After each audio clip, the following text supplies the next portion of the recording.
Today I want to talk with you about a subject that many people have been talking about for a very long time, and that subject is called success. You see, success means different things to different people, and what success might mean to me is different than what it may mean to you. And what it may mean to you is different than what it means to a kindergartner who's just trying to get a star on his homework assignment. Or perhaps to a housewife who's been trying to get her 5 kids in bed by 9 o'clock p.m.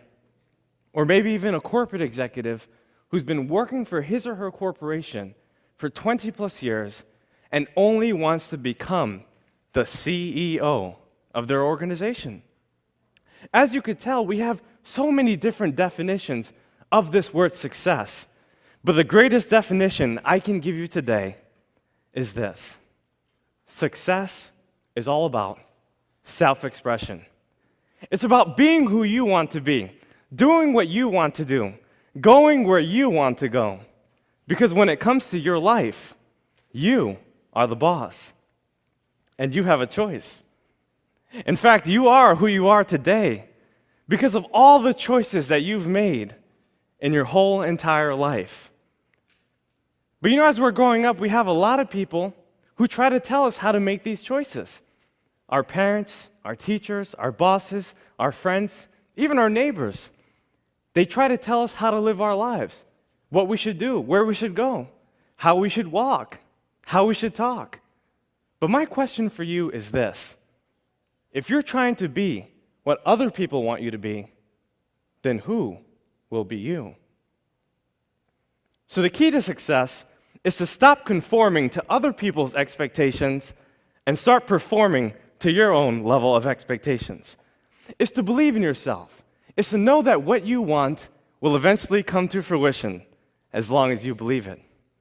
You see, you have to have faith, and faith is knowing that what you want will eventually come to fruition as long as you believe it. And if you feed your faith, you'll find oftentimes that your fears will starve to death. Because if you believe in yourself, everyone else in the world will believe in you. Fortunately, for a long time, I didn't quite believe in myself. Actually, I used to be the kind of person that mothers would often warn their daughters about.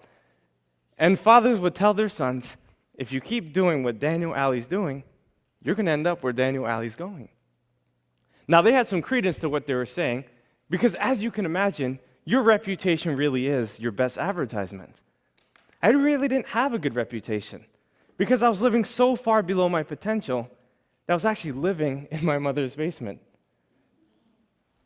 By the age of 21, I had worked over 40 different jobs. I got fired from more jobs than more people had. In high school, I graduated second to last. The last guy, well, he was in jail.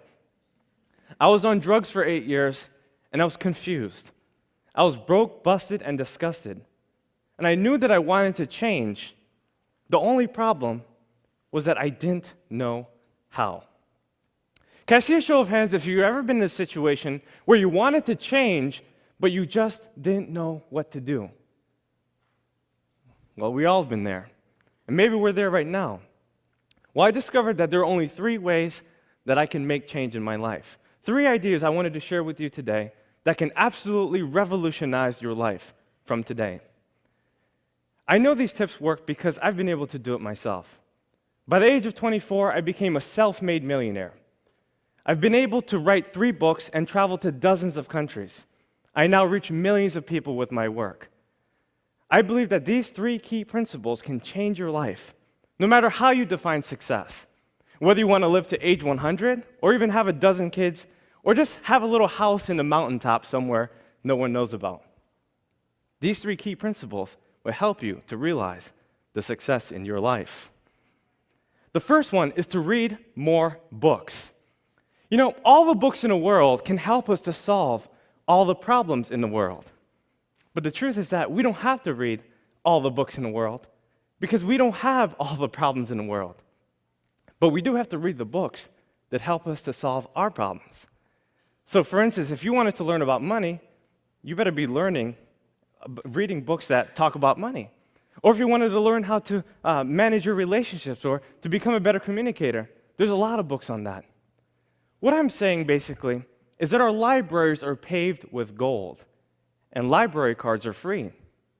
You see, books are the tools that release the heavens of your mind, and leaders are readers. You see, if you want to succeed, you have to read. Most people in the world read about one book every single year. That book, I would suppose, would be Facebook. And before people even get up and do their thing, before they drink their coffee or read their paper, they read Facebook. But the truth is that if you study miscellaneous things, you get miscellaneous results. You become what you study. What do you study? And where is it taking you? You see, a lot of people come up to me and they say, well, Daniel, I don't really have time to read. I have kids, I have work, I'm a student, I already have so many textbooks, I'm doing so many things, I'm too busy. But if you don't have 10 minutes a day, you're basically saying you don't have a life. We all have time to read. We all have time to pick up a good book and read for ourselves so that we can learn. Look, if you read 10 minutes a day for 30 straight days, that's one book a month. One book a month in 12 months is 12 books a year. You can do in 1 year what most people do in 5 years. Talk about not having time. We all have time to read. Remember, readers are leaders, and the only way you can succeed is if you read. My second suggestion is about getting around the best individuals you can. You see, we're the sum total of the 5 people in which we surround ourselves with the most. We earn the same income. We go the same places. We do the same things. We think the same thoughts. And if you were to look at your 5 closest friends, you've got to ask yourself this one question. Who are my leaders, and where are they taking me? In other words, are my leaders taking me to the place that I would most likely want to be? You see, if the answer is no, then you need new leaders. You need people who are inspiring, people that can help you, lift you up to the goals that transcend your own possibility and your thinking. You have to realize your goals, and you can only do that by getting around the right people. Now, many of us have what I like to call default friends. And default friends are basically people that we see around the neighborhood. People at the grocery store, the gym, the mall, at church, at work, everywhere we go. These are people that we naturally befriend as we start to gain their trust and acceptance. And what tends to happen is that if you're a highly ambitious person and you have really high goals, a lot of these people can't help you reach your goals. So you have to look outside. You have to search for people. I'll give you an example. I had a friend, his name was John, and he was actually a plumber. And his father and him had a pretty successful business, at least it seemed like it. So I asked John, I want to start a business. What exactly do you think I should do? John pulled me to the corner and he said, Daniel, I don't think you want to start a business. 98% of businesses fail within the first 3 years. Then he proceeded to tell me about all the reasons why I couldn't do it and why it won't work. He told me how it was so hard working over 100 hours a week, how hard it was to manage payroll, and why the recession was holding him back from getting more clients. As he told me this, I became a little discouraged, a little dejected. And I went home and I thought about it. When I got to my journal, I usually reflect, and I wrote down in my journal that 98% of statistics are made up, including that one. You see, you have to realize that no one's opinion of you can become your reality. And in order to change your reality, you have to change your mentality and the people you surround yourself with. You have to get yourself around people who can help you, people that are smarter than you, people who have gone further than you, people that know exactly what you need to do to get to that next level. You see, the truth is that the people that you're looking for are also looking for you, but you have to find them. You see, sometimes we surround ourselves with strangers and family members who tell us what we can't do. They limit us. And a lot of people have the right intentions, but oftentimes they provide the wrong directions. In other words, they want to help us, but they just don't know how. So get yourself around people who can. A lot of people ask me, well, Daniel, how do you find these people? It's easy. If you follow step 1, which is to read more books, you'll find that in the back of the book, there's the About the Author section. And what I used to do is I used to reach out to the authors.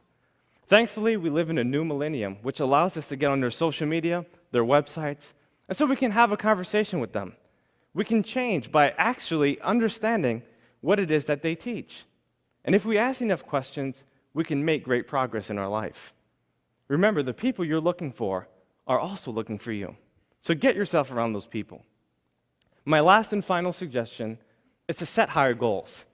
Because goals make you stretch. They help you to become more of who you are. And in this enormative conformity, so many people don't know how to set goals. They get confused about the process. A lot of people use New Year's resolutions. But the problem with New Year's resolutions is that a person often tries to do too much too fast. So let's say Doug wants to stop smoking. On a December 31st, he says, I'm done. January 1st, I'm clean. Never again. You see, he hasn't created a plan of action to achieve his goals, and therefore it is unreasonable. Bucket list is something else that people do. And usually when someone creates a bucket list, they're giving themselves too much time. There's no urgency, and most of the time, they don't write their goals down. So what do you suggest? Well, I'm glad you asked. What I do suggest is for you to write your goals down. I believe that a dull pencil is better than a sharp mind. And to impress your subconscious mind, you have to write your goals down so that you can hold it steadfastly to who you are. I have this method I teach all around the world. It's called the 20 idea method. And basically what you do is you select one overarching goal that you would like to accomplish, and then list 20 ideas that corresponds with that particular goal. So let's say, for instance, you wanted to become a better public speaker. What are some things you can do? Well, you could watch TED Talks like you are right now. You could practice your speech, right? You can look in the mirror to challenge yourself. You could read the dictionary every day. There's so many things you can do. But could I come up with 20 ideas? And the answer is yes, I can come up with 100 if I wanted to. Imagine if you did this in every area of your life, financially, for promotions, for your family, and you wrote your goals down every day. You'd be able to accomplish so many things in your life. You see, we have everything we need in order to succeed, but we have to take the things that we have to get more of the things that we want. From the cars that we drive, to the clothes that we wear, to the food that we eat, and the people that we meet. In this depository of diversity, we have everything we need in order to succeed. But we have to believe.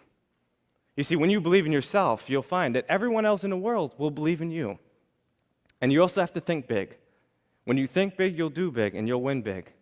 Well, big is actually the 3 ideas I wanted to share with you today. B, the books that you read. I, the individuals you meet. And G, the goals that you set for yourself. Books, individuals, and goals. That's all you need to accomplish success. Because when you think big, you'll do big. And you will win big, my friends.